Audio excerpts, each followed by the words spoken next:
안녕하세요. 한 주간 평안하셨습니까? 오늘 제가 사실 마이를 딱 가지고 와서 오늘 저녁에는 마이를 입어야겠다, 쌀쌀하시니까 라고 생각하고 이렇게 마이를 가져왔는데 막상 조금 입고 있으니까 막 몸이 후끈후끈 아직 젊긴 젊은 것 같습니다. 그래서 그냥 반팔을 입게 되었어요. 우리 주님의 은혜 안에서 우리 모든 성도님들 늘 평안하시길 정말 간절히 기도합니다.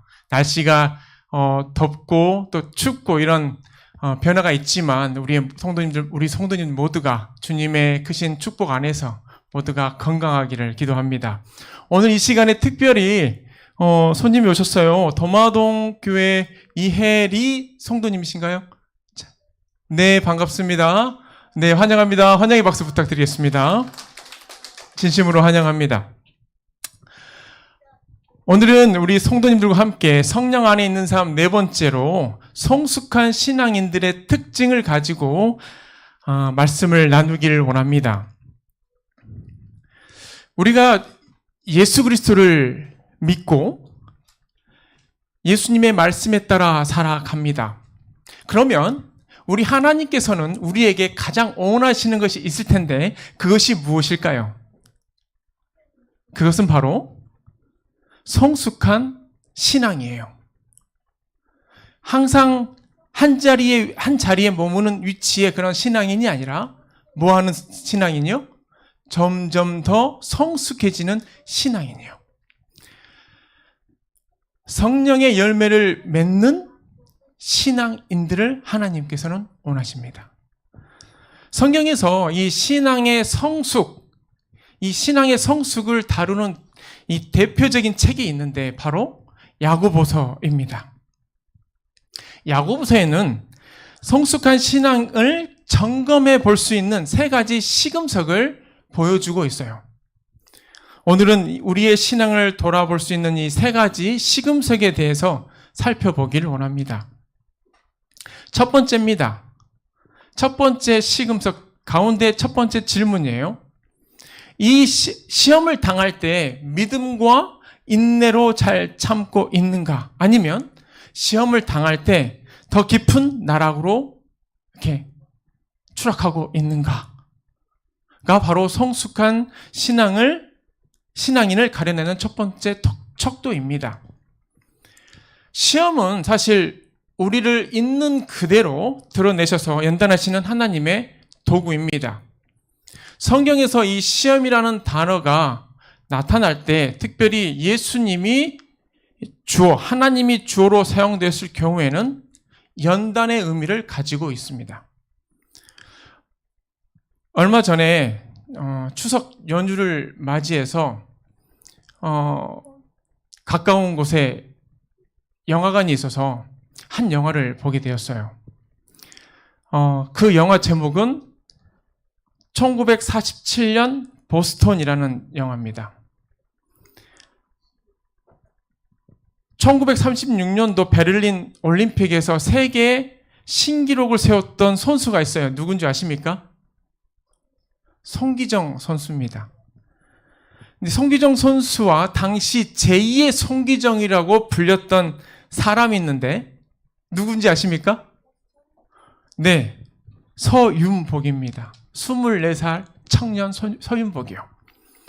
그 서윤복 씨를 그린 영화가 이 영화예요. 여기서 송기정은 악과 깡으로 달리는 서윤복을 매서운 채찍질로 다그쳐요. 오전에 이미 20km 이상을 달린 그 서윤복에게 이 송기정 선수는 이 감독이 됐는데 이 송기정 선수는 서윤복에게 운동장 100바퀴를 더 돌라고 다그쳐요. 그리고 엄마가 아파서 상금을 바라보며 뛰는 그 서윤복에게 그렇게 오만한 생각으로 뛰려면 신발을 벗어 던져버려라고 그를 향해 일침을 가해요. 그때마다 서윤복은 뛰쳐나가게 되는데요. 이때 송기정은 정말로 서윤복을 내치고 싶어서 마음에도 없는 소리를 했을까요? 아니죠. 재능이 있고 오기도 있고 또 들성부른 나무였기에 더 절박하고 더 피나는 노력으로 훈련에 임할 수 있도록 담금질을 하고 있었던 거예요. 여러분, 하나님께서 우리를 시험하시는 이유도 이와 같아요. 연단이란 그 훈련을 통해서 강하게 되기를 바라는 것이지 망하게 되기를 바라는 것이 절대 아니라는 것입니다. 하나님은 정확한 계획과 그 목적 그리고 선한 의도를 가지고 우리의 삶을 시험하십니다. 하나님의 충성과 순종이 자아를 포기하는 방식으로 증명될 때 하나님은 한 단계 더 높은 차원의 시험으로 계속해서 우리를 연단해 가신다는 거예요. 따라서 우리는 야고보가 쓴 이 말씀과 같이 우리도 이 연단을, 이 시험을 기쁘게 받아야 한다는 것입니다. 야고보서 1장 2절에서 4절에 있는 말씀을 잠깐 같이 읽어보도록 하겠습니다. 네, 형제들아, 시작.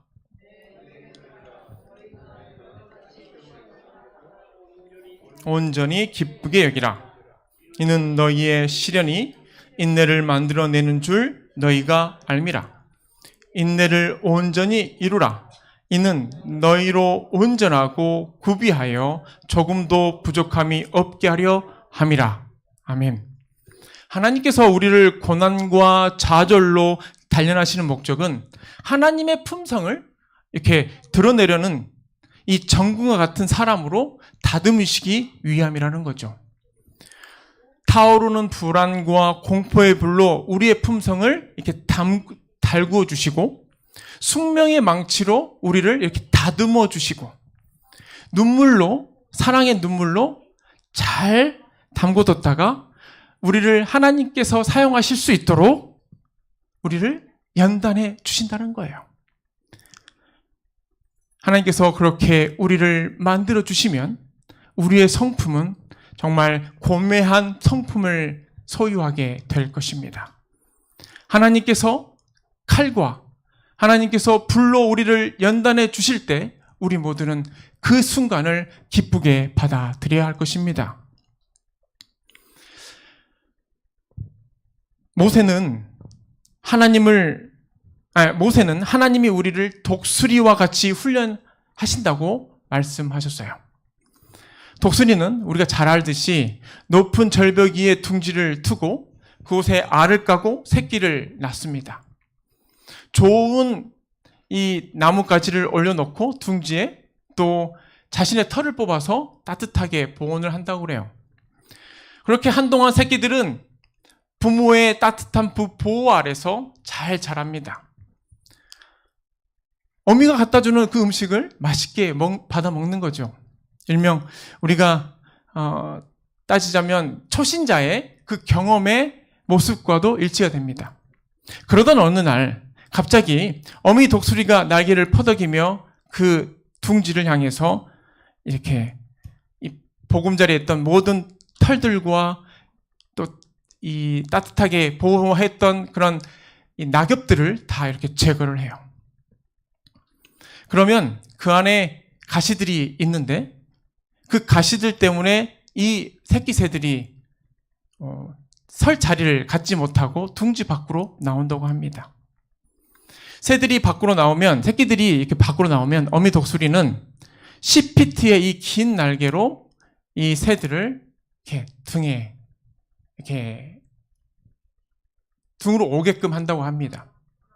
뭐 어떤 우리가 이야기를 들어보면 이렇게 독수리를 새끼를 이렇게 낭떠러지로 밀어내긴다고 얘기를 해요. 그러면 어미새가 날아가서 이 새끼가 땅에 떨어져서 죽지 않을 그 순간까지 지켜본 다음에 날아가서 새끼를 등에 업고 다시 올라온다고 그래요. 이렇게 계속적으로 이 새끼가 날갯짓을 해서 날개에 힘이 붙을 때까지 계속 이러한 일을 반복을 한다고 그래요. 여러 번 떨어지는 훈련을 통해서 결국은 스스로 날 수 있을 때까지 그러한 행동을 한다는 거예요. 이처럼 하나님께서도 우리가 어려운 고통과 역경을 통해서 스스로 날 수 있는 그런 믿음의 날개를 만들어 주시는 거예요.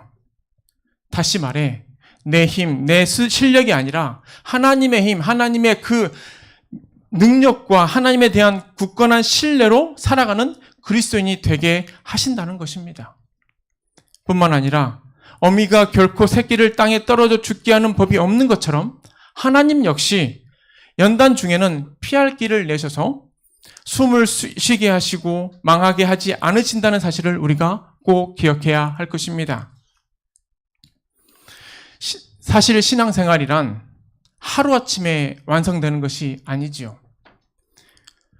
우리 아이들이 잠자고 일어나면 쑥 크듯이 우리의 신앙도 잠자고 일어나면 쑥 크고 한번 기도하고 나면 쑥 크면 참 좋겠지만 그렇지 않다라는 거예요.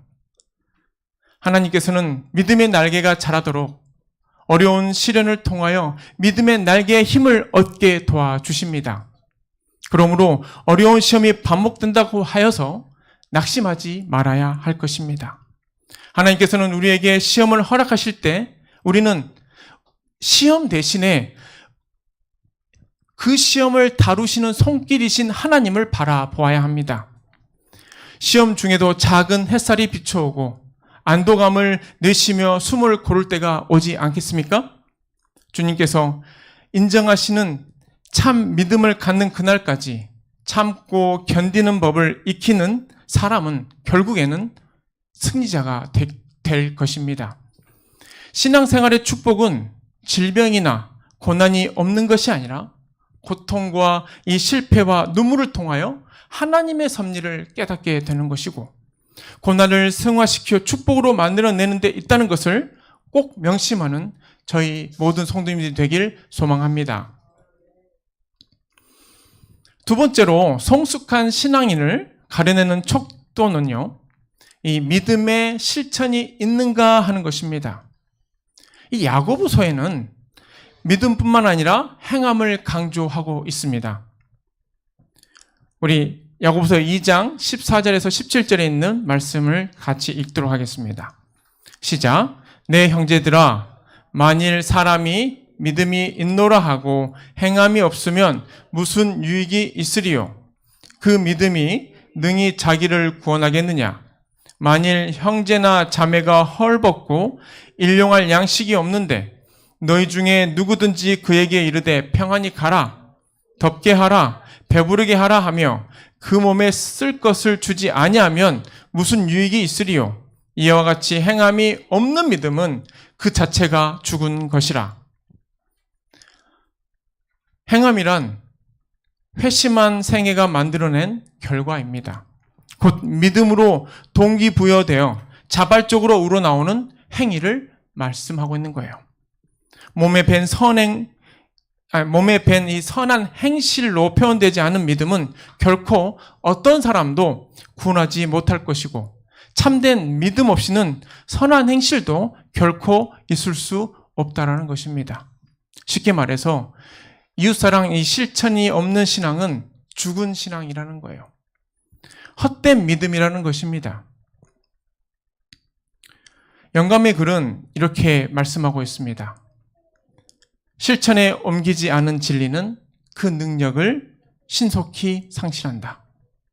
실천에 옮기지 않은 진리. 우리가 알고 있는 그런 말씀들이 우리 머릿속에 그냥 남아있다면 그 진리는 그 능력을 상실하고 만다는 거예요. 여러분 혹시 좀 더우십니까? 괜찮으십니까? 네. 실천하지 않으면 우리는 영적 난장이가 되고요. 미성숙한 신앙인에 머무르게 될 것입니다. 중국 격언에 이런 말이 있습니다. 나는 듣는다. 그리고 잊어버린다. 나는 본다. 그리고 기억한다. 나는 행한다. 그리고 이해한다. 행해야만이 비로소 모든 것이 내 것이 될 수 있고요. 가치 있는 것이 될 수 있습니다. 우리의 믿음도 예외가 아닙니다. 행해야 비로소 믿는 것이 내 것이 될 수 있어요. 행함으로 인하여 비로소 우리는 하나님께서 우리에게 무엇을 행하셨는지 더 이해하고 더 깊은 사랑을 실천할 수 있게 된다라는 것입니다. 증거모감 1권 132페이지에는 이렇게 말씀하고 있어요. 어떤 사람이든지 그들의 가마력이 진리를 위하여 영향력을 발휘하게 하고자 한다면 그들은 그 진리를 실천함으로 겸손한 모범자를 본받아야 합니다. 우리가 진리를 위하여 영향력을 발휘하고자 한다면 뭐가 필요해요? 네, 실천함이 필요하다는 겁니다.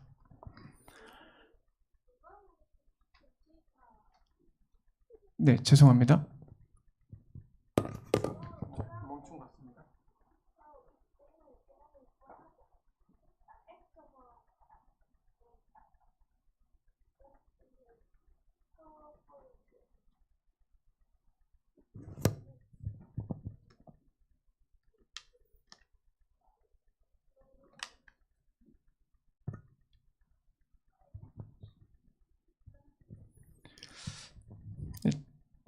테스트를 이미 다 마쳤는데 기계이다 보니까 또 이렇게 오류가 생기는 것 같습니다. 네.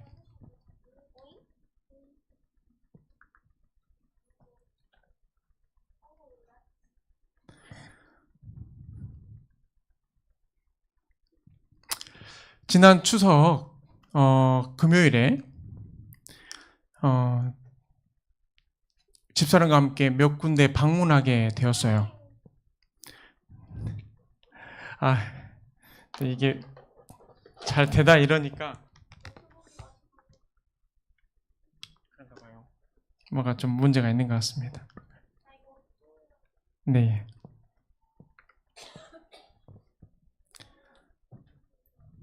집사람과 함께 추석 당일인 금요일 날 람집에 그리고 루칸의 가정 그리고 정용옥 어머니가 사시는 가정을 방문하고 왔어요.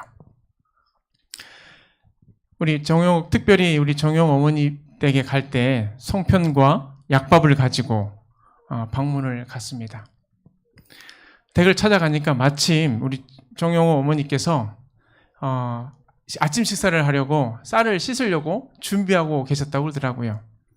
인사를 드리고 이런저런 이야기를 나눴는데 그런 얘기를 하시더라고요. 이런 명절 날에는 먼 산을 바라보면서 아버지 어머니 잘 계시나요? 라고 이렇게 여쭙는다고 그래요. 그런 말씀을 하시는데 좀 마음이 울컥하더라고요. 그래서 같이 이런저런 이야기를 함께 나누었습니다. 그리고 모든 대화를 마치고 집 밖에 나오게 되었는데 그때 저희를 보시면서 환하게 웃으시며 이렇게 말씀을 하시더라고요. 내가 잘 웃는 사람은 아닌데 우리 목사님과 사모님이 오셔서 오랜만에 활짝 웃는 시간을 갖게 되었다고, 오늘 참 많이 웃었다고, 너무나 감사하다고 말씀을 하시더라고요. 저희 부부는 그날 그 짧은 방문을 통해서 하나님께 참 감사하다라는 말씀을 드렸어요. 명절에 우리 곁에 이웃들을 조금이나마 돌보고 정을 나눌 수 있게 해주신 하나님께 진심으로 감사를 드렸습니다. 이번 추석이야말로 보름달처럼 정말 풍성하구나라는 그런 마음의 뿌듯함이 있었어요. 일상의 작은 부분에라도 행함이 있는 믿음은 영혼의 양식이 되고 또 우리 그리스도인들에게 큰 힘이 됩니다. 그리고 또한 주님의 그 사랑을 연결하는 도구가 되었을 때 우리들의 신앙은 더욱더 성장하게 되죠. 그러기에 실천하는 신앙 매우 중요합니다.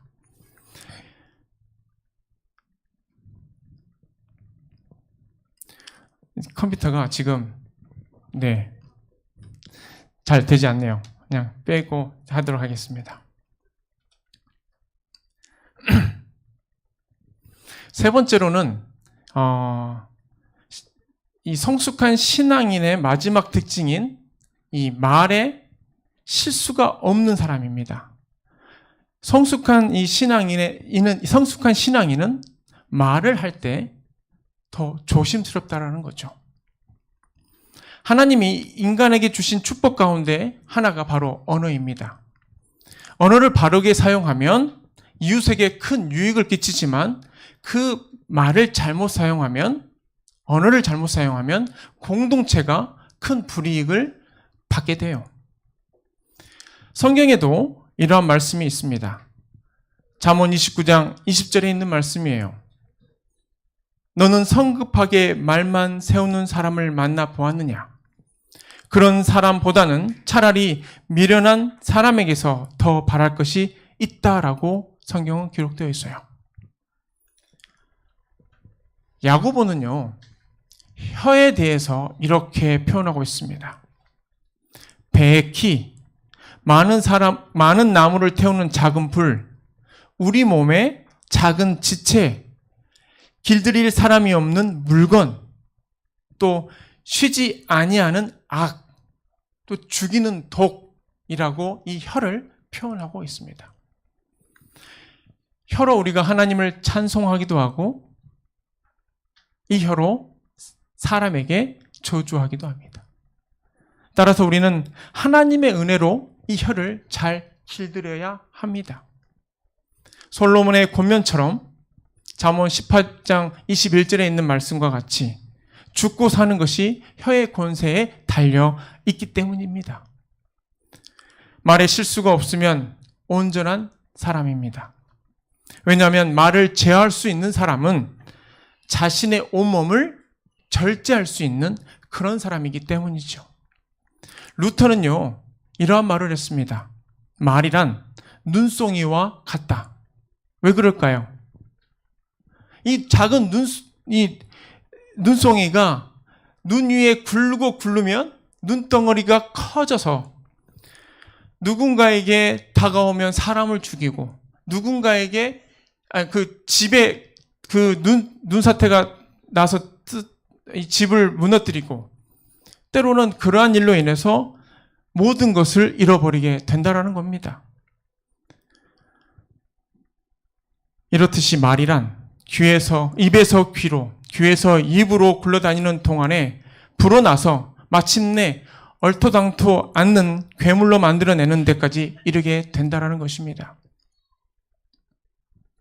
하나님은 우리에게 이렇게 말씀하십니다. 사람이 무슨 무익한 말을 하든지 심판날에 이에 대하여 신문을 받으리니 내 말로 의롭다함을 받고 내 말로 정죄함을 받으리라. 우리가 아무 생각 없이 내뱉는 그런 무익한 말이라도 하나님께서는 신문하신다는 거예요. 우리가 흔히들 하는 말이 있죠. 말이 씨가 된다고 그래요. 그러면 그 씨가 나중에는 열매를 맺게 되겠지요.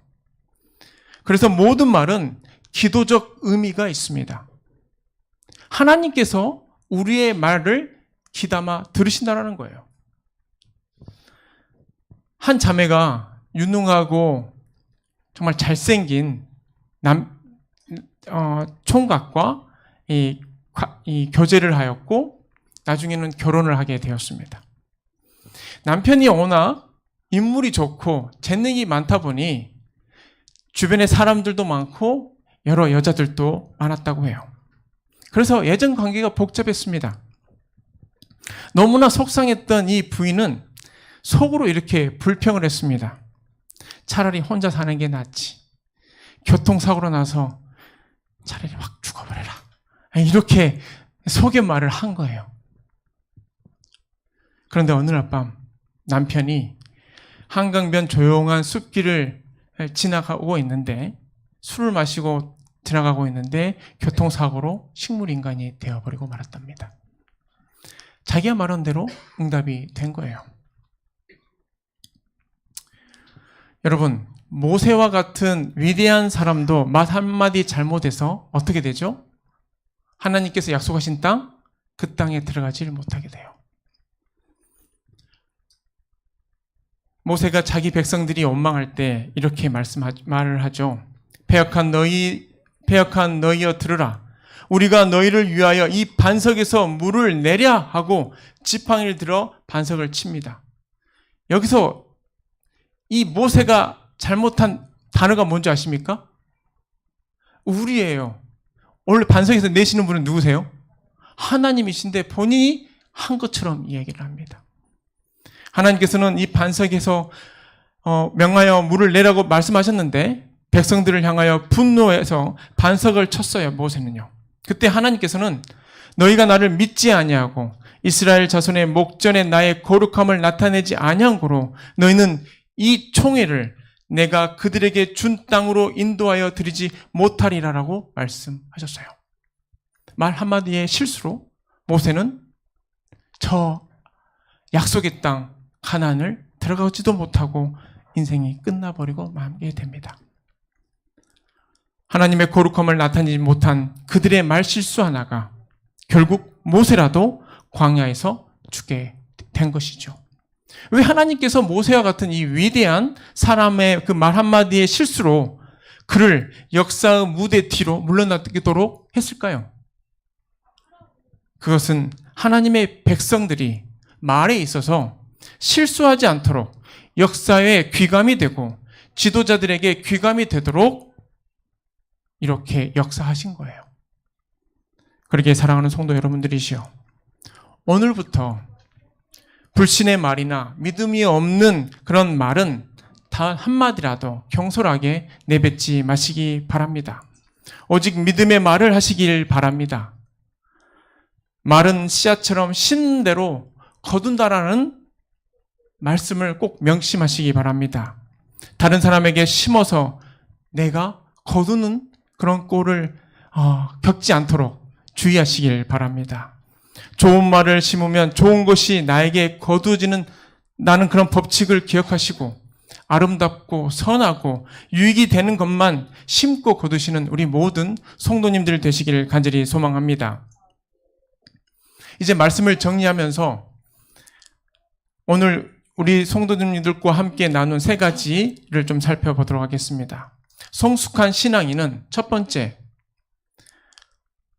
성숙한 신앙인은 불시험이 이르러올 때 믿음으로 이겨내고 더욱 단단해지는 사람입니다. 둘째, 성숙한 신앙인은 이웃 사랑을 실천하는 온전한 믿음의 사람입니다. 세 번째, 성숙한 신앙인은 다툼과 시기와 자기 사랑 대신에 겸손과 온유와 화평의 말로 언행이 단정한 사람입니다. 이 세 가지를 기억하시면서 모쪼록 성령께서 성숙한 그리스도인으로 자라가도록 우리의 각자의 삶을 인도하실 때 순복하는 마음으로 그 말씀에 따라 살아가시는 우리 모든 성도님들이 되시길 간절히 바랍니다. 그리하여 최후의 승리의 노래를 부르는 우리 서귀포교회 성도님들이 되시길 바라면서 말씀 드리도록 하겠습니다. 기도하겠습니다.